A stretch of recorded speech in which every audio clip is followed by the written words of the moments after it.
ಅನೈತಿಕ ಸಂಬಂಧದ ಮೋಹಕ್ಕೆ ಬಿದ್ದಂತಹ ನವ ವಿವಾಹಿತೆಯೊಬ್ಬಳು ತನ್ನ ಪ್ರಿಯಕರನ ಜೊತೆ ಓಡಿ ಹೋಗಿ 2 ಕುಟುಂಬವನ್ನ ಸರ್ವನಾಶ ಮಾಡಿದ್ದಾಳೆ.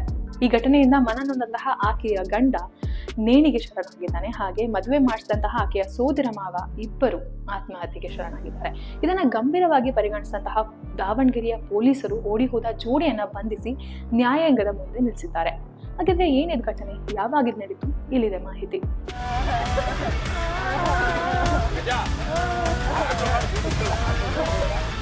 ದಾವಣಗೆರೆ ತಾಲೂಕಿನ ಗುಮ್ಮನೂರು ಗ್ರಾಮದ ಹರೀಶ್ ದಾವಣಗೆರೆಯ ಆರಾಧ್ಯ ಸಿಲ್ಕ್ ಫ್ಯಾಕ್ಟರಿಯಲ್ಲಿ HR ಆಗಿ ಕೆಲಸ ಮಾಡ್ತಿದ್ರು.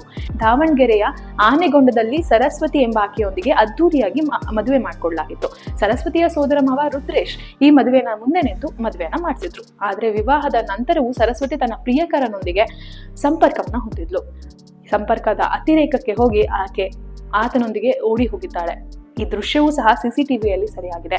ಅದು ಅಲ್ಲದೆ ಪ್ರಿಯಕರ ಹರೀಶ್ಗೆ ಕಾಲ್ ಮಾಡಿ ಸರಸ್ವತಿ ಹಿಂದೆ ಬಿದ್ರೆ ನಾನು ಸುಮ್ಮನೆ ಬಿಡೋಲ್ಲ ಅಂತ ಬೆದರಿಕೆ ಸಹ ಹಾಕಿದ್ದಾರೆ. ಇದರ ಬೆನ್ನಲ್ಲೇ ಮನನೊಂದಂತಹ ಪತಿ ತನ್ನ ಜಮೀನಿಗೆ ಹೋಗಿ ನನ್ನ ಸಾವಿಗೆ ಪತ್ನಿ ಸರಸ್ವತಿ, ಆಕೆಯ ತಂದೆ ತಾಯಿ ಹಾಗೂ ಆಕೆಯನ್ನು ಕರೆದುಕೊಂಡು ಹೋದಂತಹ ಕುಮಾರ್ ಕಾರಣ ಅಂತ ಹೇಳಿ ಬರೆದಿಟ್ಟು ನನ್ನ ಅಂತ್ಯ ಸಂಸ್ಕಾರವನ್ನ ಬಸವ ಧರ್ಮದ ಪ್ರಕಾರ ನೆರವೇರಿಸಿ ಅಂತ ಹೇಳಿ ಉಲ್ಲೇಖಿಸಿ ನೇಣಿಗೆ ಶರಣಾಗಿದ್ದಾರೆ.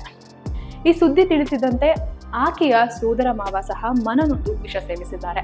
ಆಸ್ಪತ್ರೆಗೆ ದಾಖಲಿಸಿದ್ರೂ ಸಹ ಫಲಕಾರಿಯಾಗಿದೆ. ಆತ ಕೊನೆಯುಸಿರನ್ನ ಇಳಿದಿದ್ದಾರೆ.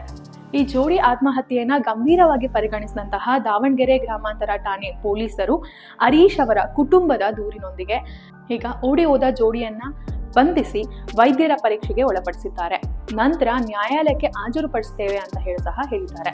ಮತ್ತಷ್ಟು ಅಪ್ಡೇಟ್ಗಳಿಗಾಗಿ ನೋಡ್ತಾ ಇರಿ ಸಂಜೆವಾಣಿ.